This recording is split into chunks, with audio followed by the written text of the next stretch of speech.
Hello and welcome back to another week of the Red Zone. Daniel Shirley alongside Jonathan Heeter here to talk about this week's games and take a look back at last week's games. As you can see, we're here again at the lovely Mercer University Stadium in a more seated and comfortable position this week. The first big game that we'll talk about was last Thursday night, Westside and Northside. It almost played out as deja vu for Westside. Last year, they were really competitive in the game. They lost, but I think they found themselves a little bit in being able to attack the Northside defense.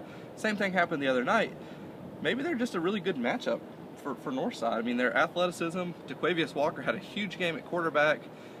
This could be a springboard for Westside, maybe towards chasing another region championship. And didn't they win the rest of their regular season games after that? That was the only one they lost the whole season.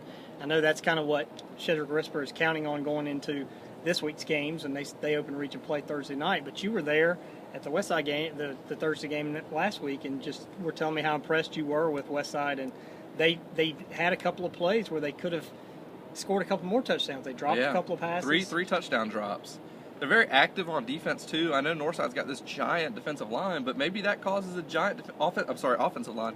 Maybe that causes a giant offensive line problems when you've got guys that are very small and quick that can get around. Movement on defensive front gives guys trouble sometimes when they're really big on the offensive line.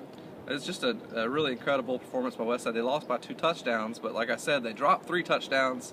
It's hard to count that say that they caught those, they win, because Northside probably plays the last 2 quarters differently if they're down.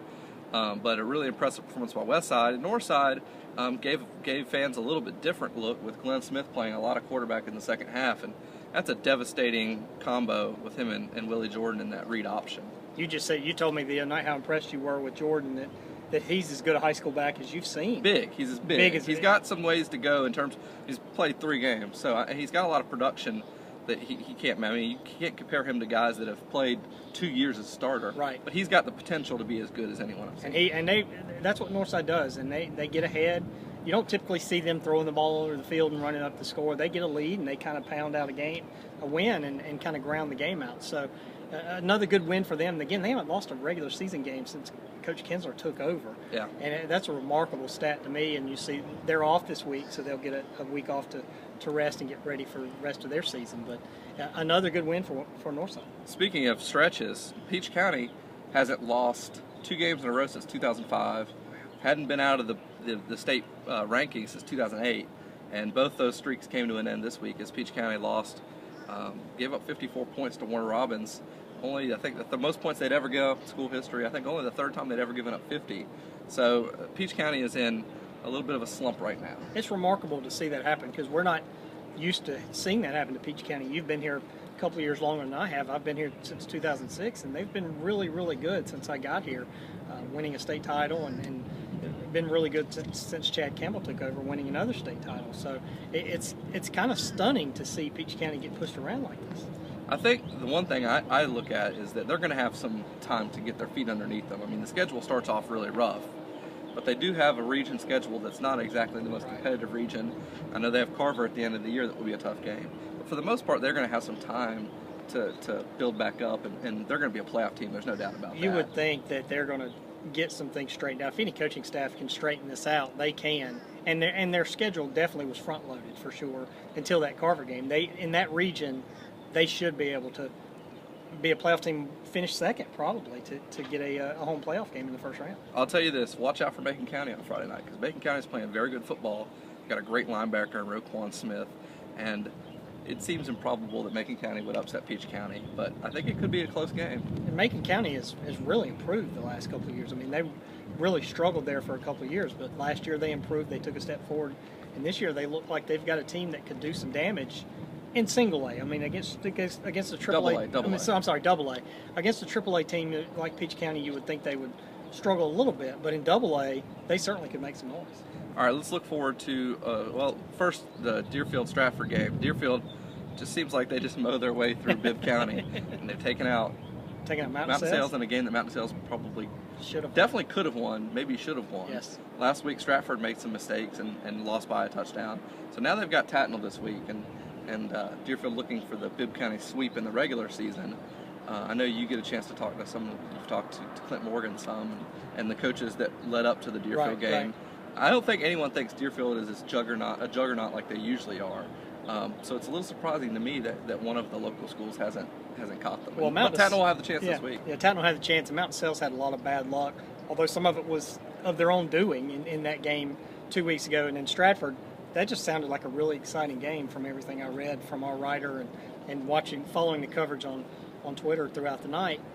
Tattnall really bounced back well last week. They got just blown out by John Millage 2 weeks ago. They bounced back nicely last week, get a win. Probably have a lot more confidence going into that Deerfield game. And these two teams know each other a lot. I mean, they've played each other so many times. I know that there's a new coaching staff in place at Tattnall, but the players are the same. They know each other. It should be a really good game Friday night. Yeah, look, the one that we're looking forward to. The last thing we'll talk about this week is Rutland's emergence. I think we probably touched on it a little bit last week, but the Hurricanes are 3-0 for the first time in school history. They've scored 40 points or more in each of the games. They have West Lawrence this week, a game that if there were lines, they'd be the favorite. Yeah. With the chance to go to 4-0, how good do you think Rutland can be? Well, and this is a region play, starting the region play. So I think Rutland is a playoff team. They just have to go out and prove it. They have to win games like Friday night. That's against a team that is going to be battling them for a playoff spot. They have to win those kind of games at home, and you can't give away those opportunities. Not at home.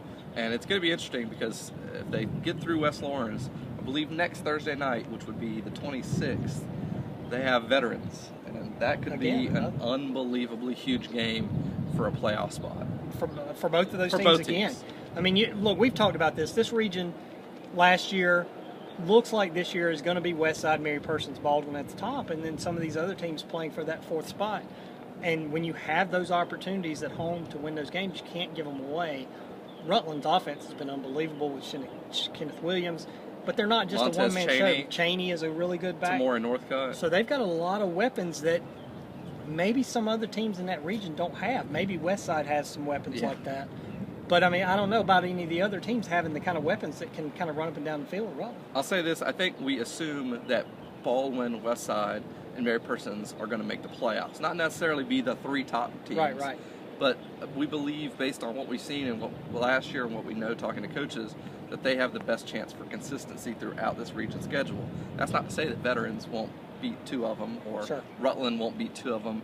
But from what we've seen, those three are the teams that we believe will consistently play good week in and week out to make those three playoff spots. And that's not saying Rutland can't sneak up and finish second or first in the region, but they don't have the track record yet. And they're going to have to win games like they're going to have this Friday night to prove that. And we find out this starting this week. I mean, there's a game Thursday night, and everybody else plays Veterans Friday. and Westside. I mean, yeah, it's another huge game for region playoff or region seeding implications and playoff implications. If Veterans can knock off Westside, then Veterans is firmly in this mix. It throws everything out of it. Right. I think Veterans is already in the mix for one of the playoff spots, but they need to prove again that they can win one of these big games. They've struggled in some of these big games they've played. They had a chance to beat Warner Robins to start the season, couldn't close it out or couldn't make up the ground late, and this is their chance to have a statement game. And struggled last week against Harris County in a game that last year they won, where it looked like it was going to give them some confidence going into the region. They didn't make the playoffs in the region last year. They're a young team and a young program too, so they could make a huge statement Thursday night against Westside. Well, thanks for joining us, and we'll be back next week for another edition of the Red Zone.